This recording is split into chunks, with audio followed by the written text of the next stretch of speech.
बिस्मिल्लाहिर्रहमानिर्रहीम news with views के साथ मैं हूं अली रज़ा शाह और आप देख रहे हैं यूट्यूब चैनल। नाज़रीन, शेख रशीद साहब की गिरफ्तारी का वक्त आन पहुंचा है। शहबाज शरीफ साहब को गिरफ्तार करने वाले नैब के अफसर का तबादला क्यों हुआ, उसके पीछे सारी स्टोरी क्या है और 13 जो डायरेक्टर्स हैं नैब के उनके तबादले हुए हैं वो कहाँ कहाँ पे हुए हैं, किस वजह से हुए हैं, सारी स्टोरी मैं आपको इस वीडियो में बताऊँगा। उसके अलावा बुशरा बीबी की जो इमरान खान साहब की जो एहलिया हैं बुशरा बीबी, उनकी गिरफ्तारी में एक पहली पेशरफ्त हुई है, ये भी मैं आपको बताऊंगा। तो शुरू करते हैं। इमरान खान शहबाज शरीफ साहब के जो को गिरफ्तार करने वाले जो नैब के डायरेक्टर हैं उसका तबादला हुआ है जी। मोहम्मद असगर उनका नाम है, इंटेलिजेंस ऑफिसर थे नैब के, लाहौर में डायरेक्टर थे इंटेलिजेंस के नैब के मोहम्मद असगर, उनका तबादला किया गया है सखर में।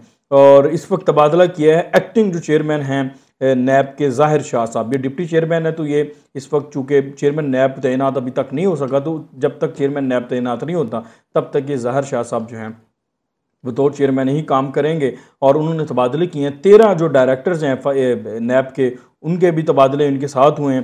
तो मोहम्मद असगर के बारे में मशहूर था, मोहम्मद असगर ने शहबाज शरीफ साहब को भी गिरफ्तार किया था और हमजा शहबाज साहब को भी गिरफ्तार किया था। ये मीडिया पर भी काफ़ी उस वक्त आए थे और इनके बारे में मशहूर था कि जिस तरह से चेयरमैन नैब को इमरान खान साहब ने अपनी हुकूमत में बतौर मोहरा इस्तेमाल किया अपोजिशन के खिलाफ मुकदमा दर्ज करने में और मुकदमा वगैरह को चलाने में, ये भी उसका एक हिस्सा थे। मुबैना तौर पर इनके बारे में कहा जाता है। तो इस हुकूमत को जब मौका मिला तो इन्होंने उनका जो है वो तबादला कर दिया और ये सारा मामला था। उसके अलावा 13 डायरेक्टर्स मजीद है जिनके तबादले हुए हैं। आफ्ताब अहमद, खावर इलियास और इसके अलावा जो डायरेक्टर एडमिनिस्ट्रेशन है नदीम शाह लाहौर के, इनका भी तबादला किया गया है। और इसके अलावा कहा जा रहा है कि जो आफ्ताब अहमद हैं और खावर इलियास हैं, इन दोनों के पास ख्वाजा आसिफ साद रफ़ी, सनफाद अहद चीमा, इनके खिलाफ ये जो अफसरान हैं वो केस चला रहे थे नैब चीमा के साथ जो सलूक किया गया नैब के अंदर।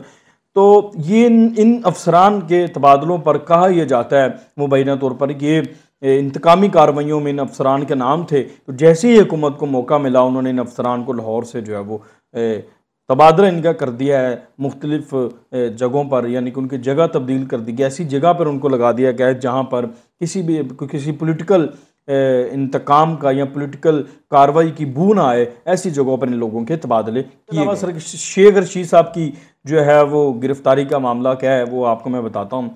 शेख रशीद साहब को एंटी करप्शन पंजाब ने तलब किया है और तलब उनको किया गया सरकारी फ़ीस की अदायगी में करोड़ों रुपए की जो है वो गबन किया गया है। उसमें जो है वो करप्शन का इल्ज़ाम है उनके ऊपर। अच्छा, इसका केस ये है कि एक हाउसिंग सोसाइटी थी, उसकी जो ज़मीन बेची गई है उसकी एक सरकारी फ़ीस होती है, उस फीस में सरकारी फ़ीस में कोई खुर्द बुर्द का मामला है और उस सारे चक्कर में एंटी करप्शन जो पंजाब है उसने शेख रशीद साहब को 15 जुलाई को तलब किया है और हेड ऑफिस लाहौर में पेश होने का हुक्म दिया है। और उसके साथ ही जो हाउसिंग सोसाइटी की इंतज़ामिया है उनको भी बुलाया गया है।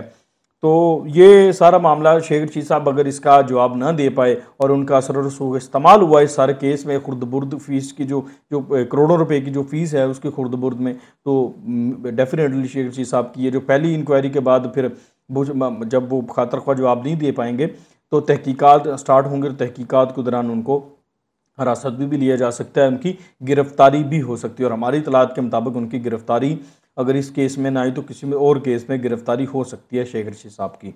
ये आइंदा चंद दिनों में आप देखेंगे पाकिस्तान की सियासी जो उफ़्क़ पे पहली दफ़ा मतलब बहुत अरसे बाद शेख रशीद साहब को भी जेल की हवा खानी पड़ेगी। वैसे तो वो बड़े तुरम खान बनते हैं सियासत के, अब देखते हैं कि वो इसके ऊपर वो क्या करते। इमरान खान साहब की जो एहलियाँ हैं बुशरा बीबी, उनके हवाले से बड़ी अहम खबर है। उनकी जो गिरफ्तारी के हवाले से मैंने लास्ट आपको वीलॉग में बताया था कि हुकूमत ने फैसला किया है कि उनको गिरफ़्तार किया जाएगा किसी न किसी केस में, क्योंकि उनके ऊपर उनका बहुत सा जो बैगेज है उसमें किसी भी बैगेज में जो है वो उनको गिरफ़्तार किया जा सकता है। तो क्योंकि उनके ख़िलाफ़ जो सबसे बड़ा मोहरा है वो फ़राह खान ही है, जिनको फ़राह गोगी कहा जाता है, फ़रद शहज़ादी भी उनका नाम है। तो उनके हवाले से बड़ी अहम पेशरफ्त हुई है। पेशरफ्त ये हुई है, एक तो उनको एक दिन में 2 डेवलपमेंट्स हुई हैं। एक तो नैब ने उनको तलब किया है मनी लॉन्ड्रिंग के केस में, आमदन से ज़ायद असासे बनाने में और मनी लॉन्ड्रिंग के केस में, और 20 जुलाई को उनको बुलाया गया है कि वो 20 जुलाई को जो है वो नैब के ऑफिस में आए और तहकीकात का हिस्सा बने।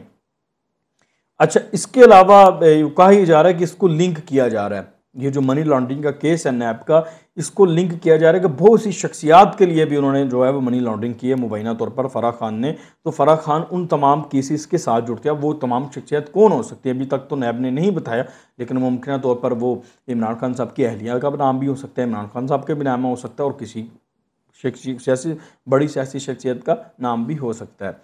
तो इसके अलावा बुशरा बीबी की जो दोस्त हैं फराह खान, उनके ऊपर एक और केस हुआ है। वो एंटी करप्शन ने उनके ऊपर एक मुकदमा बाकायदा तौर पर दर्ज कर लिया है। गुज़श्ता व्लॉग्स में मैंने आपको बताया था कि फैसलाबाद से कुछ बंदे गिरफ्तार हुए हैं। जो इकोनॉमिक जोन था, उस जोन से जो ज़मीन खरीदी गई थी, अराजी खरीदी गई थी सरकारी, उसके ऊपर गबन किया गया था, ज़मीन को कम वैल्यू पर ख़रीदा गया था। तो उसके ऊपर मुकदमा बाकायदा तौर पर जो है एंटी करप्शन ने दर्ज कर लिया, क्योंकि उससे पहले एंटी करप्शन ने 2 बंदे वहाँ से गिरफ्तार किए थे। एक CEO को गिरफ्तार किया था, उसके अलावा एक और बंदा वहाँ से गिरफ्तार किया था। तो उन बंदों के बिहाफ पर मैंने आपको कहा था कि कार्रवाई आगे बढ़ेगी तो फराह खान भी उसकी गिरफ्त में आएगी। तो फराह खान उसकी गिरफ्त में आ चुकी है, उनके ऊपर बाकायदा एंटी करप्शन में मुकदमा दर्ज कर लिया गया है। और मुकदमा जो दर्ज किया गया उसकी डिटेल में आपको बता देता हूँ। 2016 में फराह खान और उनकी वालदा बुशरा खान ने 26 नवंबर 2020 को securities and exchange commission of Pakistan में अपनी company Almoiz dairy and food private limited के नाम से रजिस्टर कराई। 30 नवंबर 2020 को Almoiz dairy and food private limited की डायरेक्टर फराह खान उर्फ फरहद शहजादी ने फैसलाबाद इंडस्ट्रियल जोन में 10.5 एकड़ ज़मीन हासिल करने के लिए तहरीरी दरख्वास्त दी।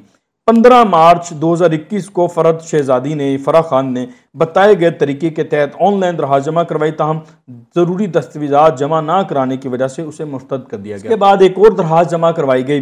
वो दरख्वास्त जमा करवाई गई 5 अक्टूबर 2021। दरख्वास्त के बाद 29 अक्टूबर को ज़मीन की जो है वो अलाटमेंट की मंजूरी देगी, और जबकि 6 दिसंबर को अलाटमेंट लेटर भी जारी कर दिया गया। यानी कि जो आखिरी दरख्वास्त दी गई मुस्तरद होने के बाद, जो दरख्वास्तें थी 2, उसके बाद जो आखिरी दरख्वास्त दी गई वो 5 अक्टूबर 2021 को दी गई, और उस दरख्वास्त दी गई 15 मार्च 2021 को। उस दरख्वास्त के बाद 29 अक्टूबर को ज़मीन भी अलॉट कर दी गई, और उसका 6 दिसंबर को उसका अलॉटमेंट लेटर भी जारी कर दिया गया, क्योंकि उसके पे से सिफारिश थी। और मुकदमे में ये कहा गया एंटी करप्शन की तरफ से कि फराह खान ने सरकारी अफसरान के साथ मिलकर कम कीमत पर ज़मीन लीज पर हासिल की, और ज़मीन की कीमत मार्केट वैल्यू के मुताबिक 60 करोड़ रुपए बनती थी, लेकिन ये ज़मीन सिर्फ 8 करोड़ रुपए में हासिल की गई। ये सारा केस है जी। अब इस केस में फराह गोगी पे फराह खान जिनको कहा जाता है, उन पे घेरा बहुत तंग हो गया। अब उस घेरे के बाद से सारी असल में सराउंडिंग्स बनाई जा रही हैं इमरान खान साहब पर हाथ डालने के लिए, इमरान खान साहब की अहलिया पर हाथ डालने के लिए, क्योंकि कहा यह जा रहा है मुबैना तौर पर कि सब कुछ इमरान खान साहब के अहलिया के लिए किया जा रहा था, इमरान खान साहब के लिए किया जा रहा था, बनी गाला के लिए किया जा रहा था। फराह खान तो एक फ्रंट वूमन थी। तो अब ये तमाम चीज़ें अगर फराह खान नहीं भी आएंगी तो ये भी कहा जा रहा है कि उसके बगैर भी बनी गाला पे छापा मारा जा सकते हैं, बनी गाला तक हाथ डाला जा सकता है। लेकिन दूसरी तरफ इतलात ये हैं कि रेड वारंट जारी होने के बाद उनकी जो गिरफ्तारी और इंटरपोल के जरिए जो वापसी है, उसमें भी एक बहुत अहम पेशरफ्त होने वाली है आइंदा चंद दिनों में। अगर फराह खान पाकिस्तान आ गई फिर तो कोई मसला नहीं है बनी गाला पे हाथ डालने में, लेकिन उससे पहले भी कुछ ना कुछ इस हवाले से किया जा रहा है। इसीलिए एंटी करप्शन ने भी मुकदमा दर्ज किया है। नैब ने भी दूसरी दफ़ा उनको बुला लिया। पहले तो उनको आमदन से ज़ायद सासों में बुलाया था, अब उनको मनी लॉन्ड्रिंग के केस में बुलाया।